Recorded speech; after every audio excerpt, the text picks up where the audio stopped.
Vamos lá, pessoal. Hoje eu quero tratar com vocês aqui a concepção anedótica e superficial em que muitos dos liberais e austríacos aqui no Brasil tratam do tema do desenvolvimentismo.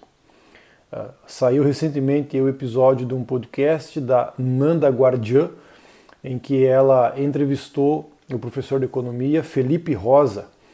E a Nanda Guardian, ela é uma jovem economista, por assim dizer, pós-graduada em economia austríaca aqui no Brasil, né, uma pós-graduação que é conduzida pelo Instituto Mises Brasil, e ela também trabalha no mercado financeiro, ela tem aí um escritório de investimentos financeiros, e ela tem sido aí uma divulgadora, né, do liberalismo e contra o comunismo nas redes sociais.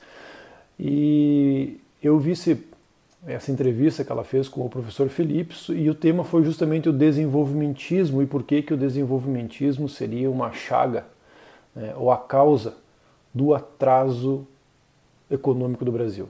E eu não poderia deixar passar em branco esse podcast porque ele é muito ilustrativo do modo como os economistas austríacos brasileiros tratam do tema. E eu digo isso porque eu sei muito bem, porque eu fui um adepto, um simpatizante, um entusiasta da perspectiva liberal austríaca, tal qual são a Nanda Guardian, o Felipe Rosa, são defensores desta abordagem.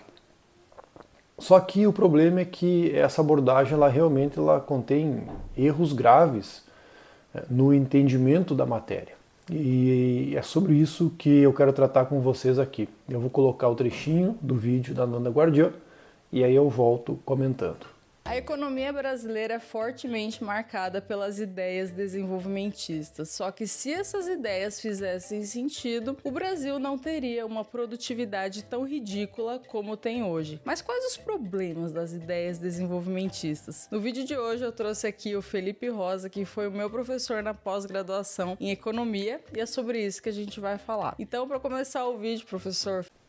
Então, quer dizer, como vocês viram aí, a Nanda presume, né, que o nosso processo de desenvolvimento econômico, que foi iniciado aí nos anos 40, com Getúlio Vargas propriamente dito, seguido com Juscelino Kubitschek, depois levado adiante num terceiro capítulo, digamos assim, com o regime militar, que foi, na verdade, realmente o período em que autenticamente se implantou no Brasil as ideias desenvolvimentistas, né, que nasceram no mundo após a Segunda Guerra Mundial, ou meio que durante a Segunda Guerra Mundial, no esforço de desenvolver os países então atrasados. Isso começa na Europa, com os economistas europeus, e depois aqui no Brasil e na América Latina também tem uma vertente dessa escola do pensamento, notadamente com os economistas chilenos Raul Prebisch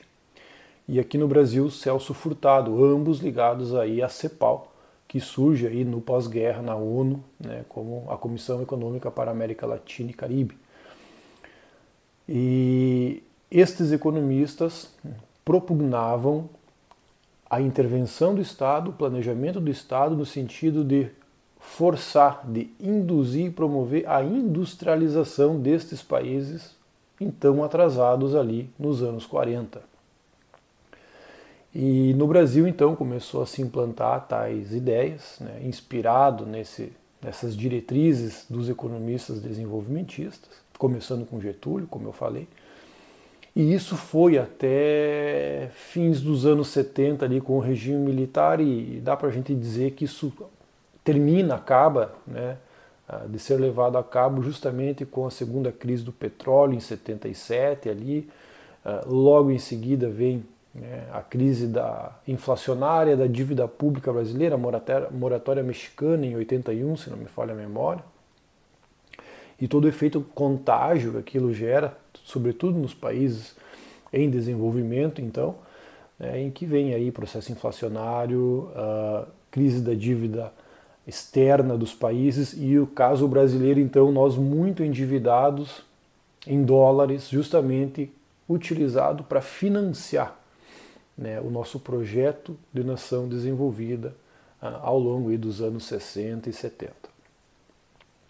Muito bem, então a gente pode considerar aí, e de certa forma é um consenso, que nós tivemos sim um período aí de 40 anos de políticas desenvolvimentistas no Brasil, dos anos 40 até início aí dos anos 80. E curiosamente é justamente neste período que a economia brasileira mais cresceu e se desenvolveu.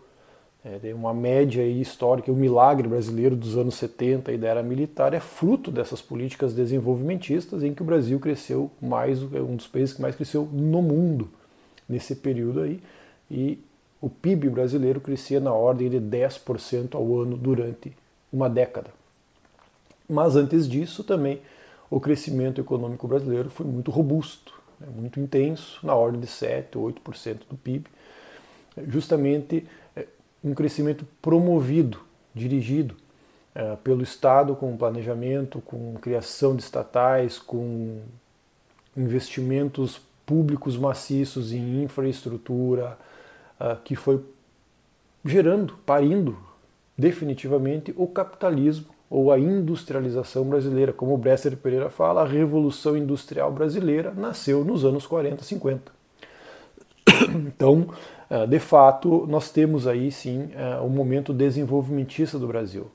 Agora, o que é anedótico e superficial é justamente a visão que os austríacos brasileiros têm de que foram as ideias desenvolvimentistas que atrasaram o Brasil, que o atraso brasileiro, que a falta de produtividade ou a baixa produtividade da nossa economia é causada pelas ideias desenvolvimentistas. Ora, é justamente, e depois eu vou falar dos limites e melhor até dos excessos das ideias desenvolvimentistas aplicadas no Brasil, que culminou nos anos 80.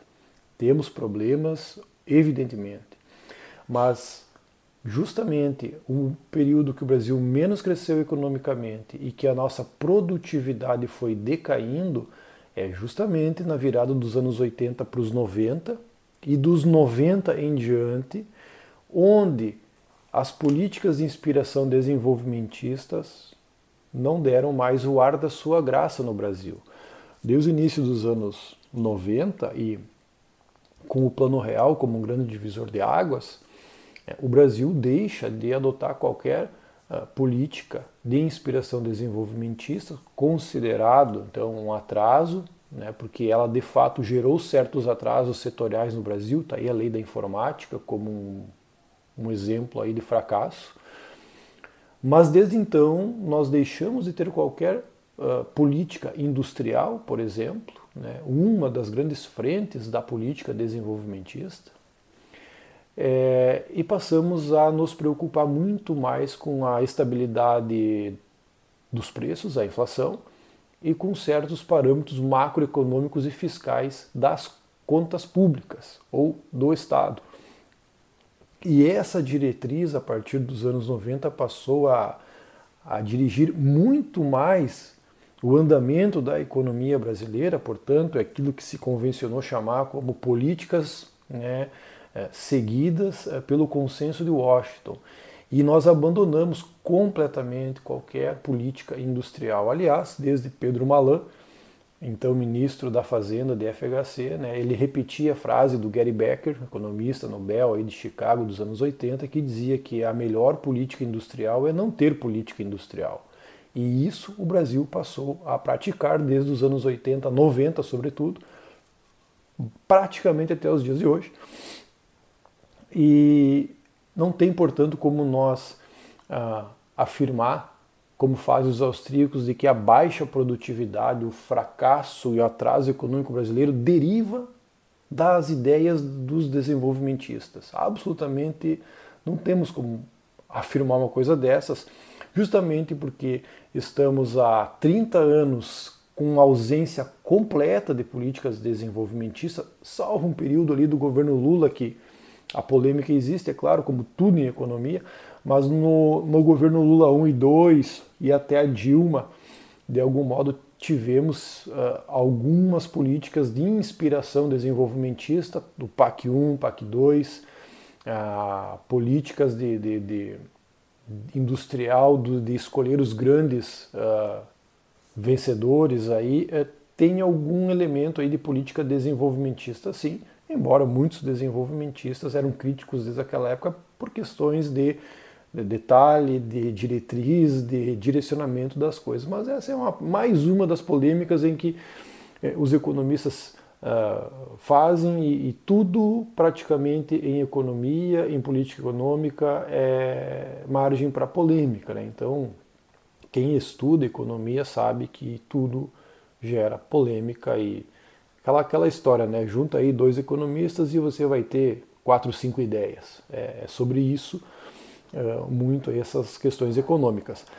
Mas a Ananda, ela é muito irresponsável. É claro que a gente sabe que ela tem um interesse ideológico, profissional no assunto, mas ela é irresponsável do ponto de vista do conhecimento, né, quando ela afirma que é o desenvolvimentismo, né, o responsável pelo fracasso, atraso econômico do Brasil, da nossa baixa produtividade. Obviamente que não é verdade isso aí. E o outro ponto que eu quero pegar aqui da fala dela, eu vou colocar aqui, que é sobre a questão da indústria. Esse também é um ponto crucial. Eu boto aqui o vídeo para vocês verem. Por que industrializar? Essa é a dúvida assim que ninguém para pensar, né? Exatamente. Por que tem que ter essa fixação pela industrialização? Exatamente. Talvez essa não seja a nossa vocação como Talvez país. não seja. Talvez não e seja. aí fica a pergunta, existem outros países desenvolvidos que de repente não têm uma indústria tão pujante, mas tem outros indicadores econômicos que são interessantes, que se desenvolvem? Aqui a Ananda paga mais uma vez de ignorante, porque desde Adam Smith a gente sabe que justamente é a divisão do trabalho, né, promovida, não coincidentemente, no setor de manufaturas. Está lá o capítulo 1 da Riqueza das Nações falando sobre a fábrica de alfinetes, e por acaso é numa fábrica em que o Adam Smith identifica realmente uma divisão do trabalho mais intensa e, portanto, maior produtividade. E esse ambiente era numa fábrica. O que aconteceu é justamente que, após o século XIX, quando o capitalismo vai se consolidando, já se consolida na Inglaterra, na França, na Alemanha, na Itália, Espanha, na Europa em geral, e logo em seguida nos Estados Unidos, quando chegamos no século XX, os países avançados, então reconhecidos como países desenvolvidos depois de 150 anos de capitalismo e revolução industrial, eram justamente os países que tinham se transformado produtivamente a sua economia em indústrias, né?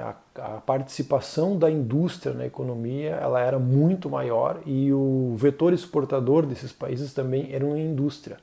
Então se percebeu, né, e aí foram justamente os economistas desenvolvimentistas que alertaram para isso e começaram a se direcionar para isso, daquilo que já falava Adam Smith: é a indústria, o segmento que torna os rendimentos crescentes de escala à medida que você faz novos investimentos, né? Diferente de outros setores que novos investimentos acabam tendo retornos decrescentes de escala.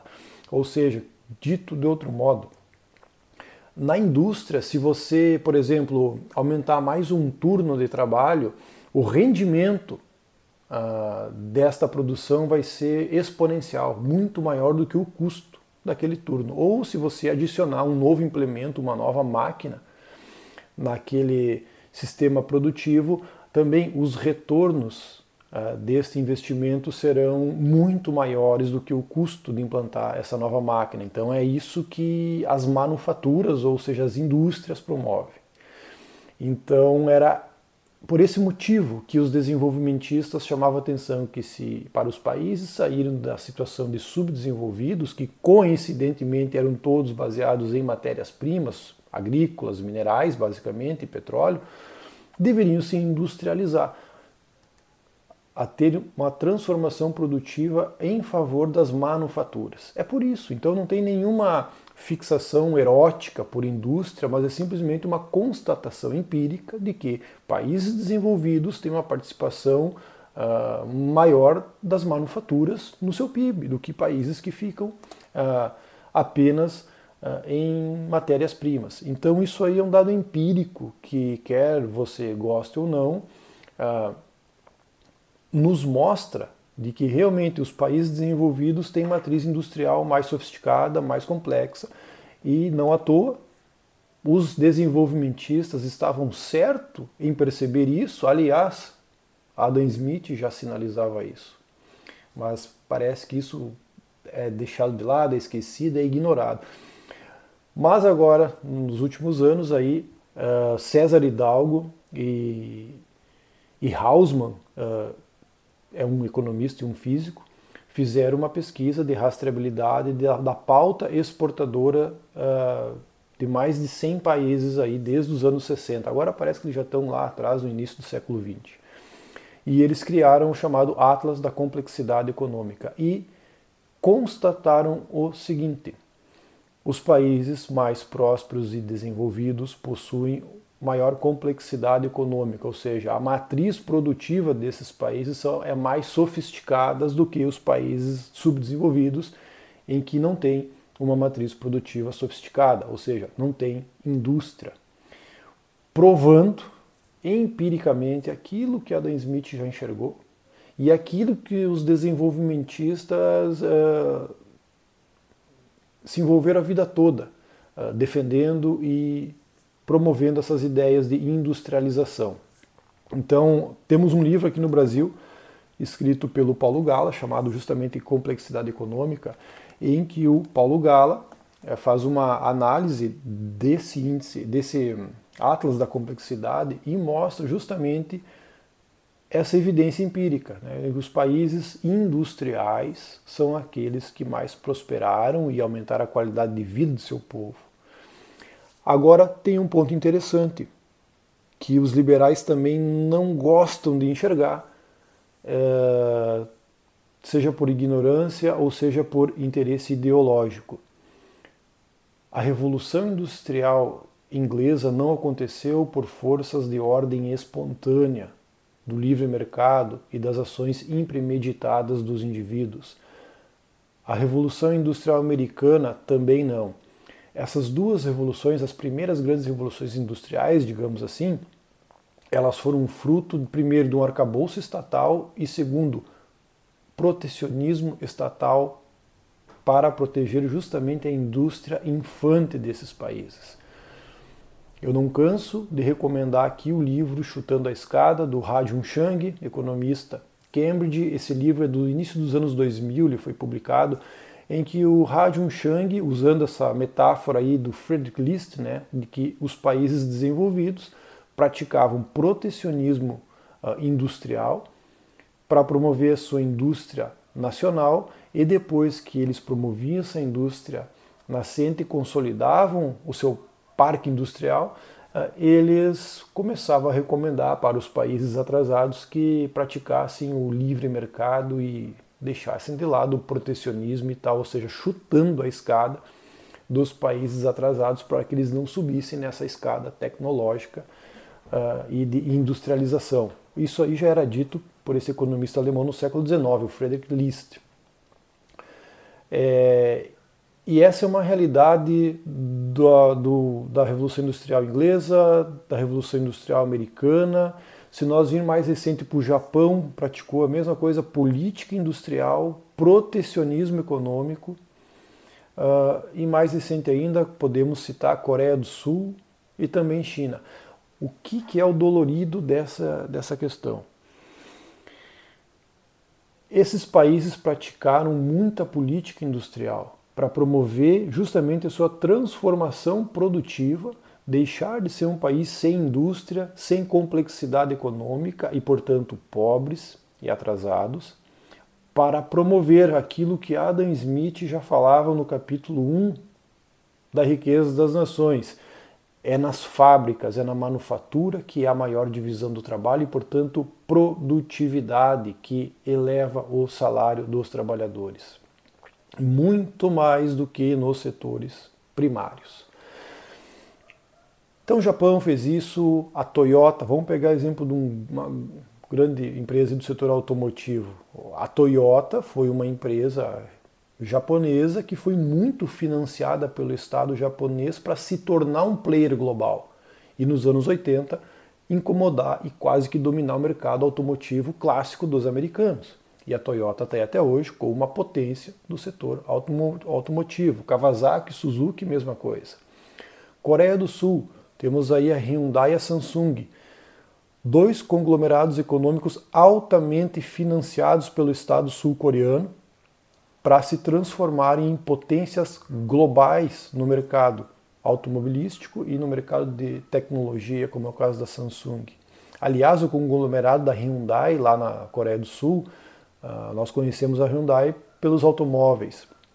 Agora, eles têm os conglomerados lá na Coreia do Sul. A Hyundai, por exemplo, tem construtora e a pessoa mora lá num prédio que foi construído pela Hyundai, ela tem um carro na garagem da Hyundai e o micro-ondas que ela utiliza na cozinha também é da Hyundai.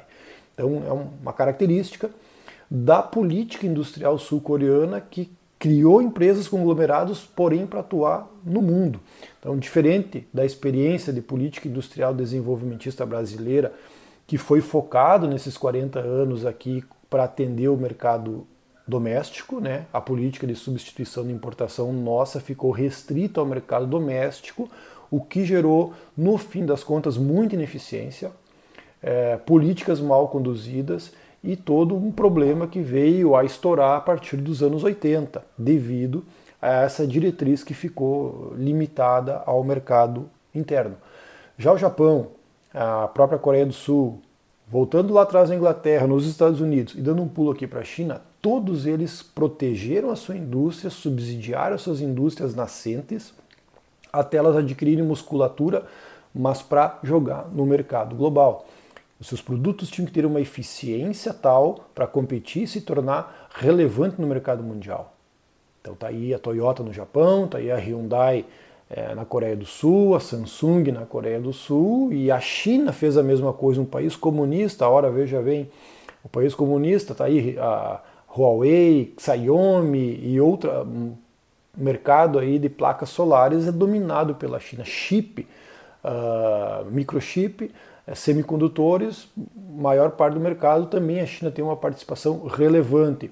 Investimento maciço do Estado chinês, tal qual fez a Inglaterra lá no século XVIII, a França no século XIX, os Estados Unidos no século XIX, a Coreia do Sul nos anos 70, 80 em diante, a China e o Japão igualmente. Então, a Alemanha, por exemplo, um outro case de nação industrial, ela tem um dos maiores bancos nacionais de desenvolvimento, e lá tem dezenas e dezenas de bancos de desenvolvimento, tal qual tem o Brasil o BNDES, que então a gente pensa que o BNDES é uma excrescência brasileira, quando na verdade bancos nacionais de desenvolvimento fazem parte aí, por exemplo, do processo de industrialização e desenvolvimento econômico de uma Alemanha, que tem lá o KW, alguma coisa lá, que é o maior dos bancos de desenvolvimento alemão.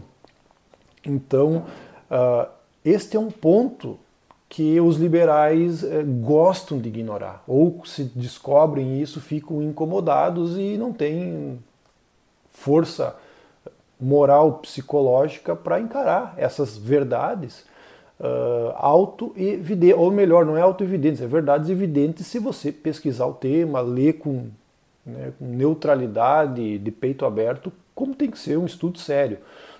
Então, essas verdades explicam o porquê da indústria. Adam Smith já nos mostrava. E passado aí 300 anos, nós vemos que realmente, aqueles países que o Estado direcionou investimentos, planejamento em indústria, foi onde aconteceu o capitalismo. O capitalismo não surgiu e tão pouco se consolidou nos países mais avançados graças às forças de livre mercado e de ordem espontânea. Não foi por causa disso. Agora, eu faço um ponto aqui para defendendo essa perspectiva da indústria, da complexidade. Aliás, leiam esse livro magnífico aqui do Paulo Gala, Complexidade Econômica. O desenvolvimento econômico das nações, todavia, não é um assunto fácil. Não tem uma resposta simples para isso. Todos nós queremos o desenvolvimento econômico. Isso faz parte de uma ambição por dignidade humana, né? Reduzir e afastar a pobreza, que em si mesmo é um mal. Só que, como diz o Alain Périfitte, o diplomata, sociólogo francês, autor do livro A Sociedade da Confiança e os Milagres em Economia, a pobreza, o subdesenvolvimento é a condição, vamos dizer, natural e normal da humanidade. O que deveria nos espantar é realmente o desenvolvimento, né? A riqueza, a abundância é um fator novo, é algo que, como é possível nós chegar lá?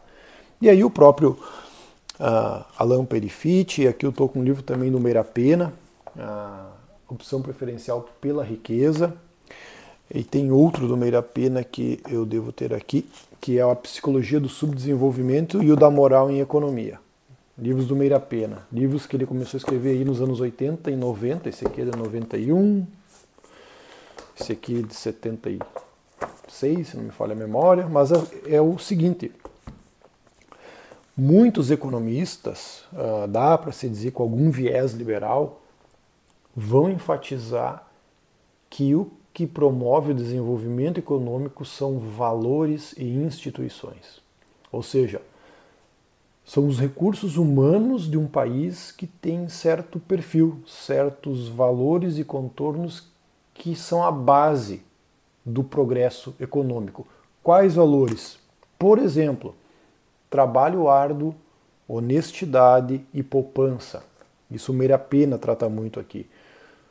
Um povo que tem como valor o trabalho árduo, os valores de honestidade e confiança nas relações pessoais, econômicas e a capacidade de poupança, que nada mais é do que a abstenção do consumismo, segundo aqui o Meira Pena, são países que prosperaram em função, digamos assim, desse caráter ético, a ética do desenvolvimento. Professor Ubiratã Iorio, economista brasileiro de linhagem austríaca, autor certamente de um dos melhores livros sobre a escola austríaca, que é o Economia e Liberdade. No fim desse livro, Economia e Liberdade, ele tem alguns ensaios justamente sobre crescimento econômico. E ele vai falar, é claro, defendendo uma ordem liberal sem intervencionismo, sem proteção, sem burocracia estatal, com baixa carga tributária, etc., como elementos que favorecem o crescimento econômico, mas ele igualmente vai enfatizar essa questão da ética, dos valores do crescimento econômico, tem a ver aqui com o Meira Pena e o Alain Périfitte. Então, quer dizer, enquanto o mainstream econômico, né, foca muito naqueles três grandes elementos da economia clássica, o capital, o trabalho e a terra. Então, países que têm maior aporte de capital per capita são os países ricos. E países que não têm capital per capita são pobres. E como faz para ter capital? Como que se responde a isso? Bom, tem que ter poupança, né? Então, um povo que é disciplinado e se abstém de consumo e gera poupança, é essa poupança que vai lastrear o investimento em capital. E é o espírito empreendedor, né, aguerrido, heróico, que vai criar uma classe de empreendedores, de empresários, que vai fazer então com que a economia floresça. É basicamente isso que essa linha de pensamento econômico liberal vai mostrar e defender. O que eu tenho pensado sobre isso? Ok, claro que faz todo sentido pensar que esses valores realmente são fundamentais, são importantes para o desenvolvimento econômico. Agora, o capitalismo, como de fato ele aconteceu na história do mundo, ele não foi, com base em evidências, baseado somente numa ética do crescimento, numa ética da virtude, do trabalho, da poupança e da honestidade. Por exemplo, Alain Périfitte, no livro Os Milagres da Economia, ele é um grande apóstolo e pesquisador desse tema. ao analisar o milagre econômico americano, por exemplo, enfatizando, né, essa questão de valores, de ordem moral e de instituições que favoreçam o crescimento econômico, ele ignora por completo todo o protecionismo industrial dos Estados Unidos do século XIX. Aliás, está lá defendido por Alexander Hamilton, um dos Founding Fathers, no relatório sobre as manufaturas que ele envia ao Senado, o Congresso americano na época, não implementado de início, mas depois foi implementado. E os Estados Unidos, no século XIX, teve uma das políticas protecionistas mais intensas do mundo. Está aqui no livro do Ha-Joon Chang, Chutando a Escada. É um livro que traz todos esses dados históricos de como que os Estados Unidos consolidaram a sua revolução industrial. E aqui fica claro que não tem como você dizer que foi fruto de uma ordem espontânea e de hábitos virtuosos de seus habitantes meramente. Não quero dizer que hábitos virtuosos sejam irrelevantes, longe disso. Mas o que a história mostra é que, sim, o papel do Estado foi fundamental, o protecionismo foi fundamental, as políticas industriais que enfatizam e que se fixam na indústria foram fundamentais. Ou seja, aquilo que os desenvolvimentistas defendiam foi o que aconteceu na prática e na maioria dos países de primeiro mundo. Agora, não significa, todavia, que as políticas desenvolvimentistas não têm os seus problemas. É claro que tem. Elas podem gerar rent-seeking, corrupção desenfreada, ineficiências alocativas, ineficiências produtivas. O Brasil é um exemplo cujas ideias desenvolvimentistas, no fim das contas, passados seus 40 anos de política, ficou restrita à economia doméstica e começou a gerar excrescências, excessos, corrupção, ineficiências, que não tinha mais como perdurar. Agora, muito da base industrial e a própria revolução industrial brasileira que tirou o Brasil de uma situação de pobreza realmente como nós éramos no início do século XX, foi graças, queiram ou não, às políticas desenvolvimentistas dos anos 40, 50, 60 e 70. E quando a gente chega nos anos 80, aí nós estávamos com 35% do PIB era fruto da indústria.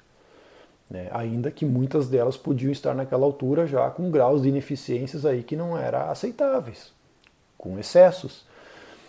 Mas daí atribuir que a causa do nosso atraso são as ideias desenvolvimentistas, obviamente que isso aí é um surto ideológico, né? É um surto ideológico de alguém que nega a história da nossa trajetória econômica. Mas então é basicamente isso. A gente tem que, infelizmente, tem que estudar bastante para poder compreender assuntos complexos e que não são fáceis e que dão margem à discussão. Como eu falei, a economia, você junta dois economistas e você extrai 4 ou 5 opiniões. É assim. Então, só que tem muita coisa que a gente não pode sonegar ou omitir. Então, por hoje, eu queria deixar esse tema aqui, essa provocação para vocês e dizer que a gente tem que ter cuidado aí com o que a gente escuta aí do pessoal influencer. A Ananda Guardian aí, sem dúvida nenhuma, é a grande candidata nova Renata Barreto aí da paróquia. Tá bom, pessoal? Então, por hoje era isso. Até mais.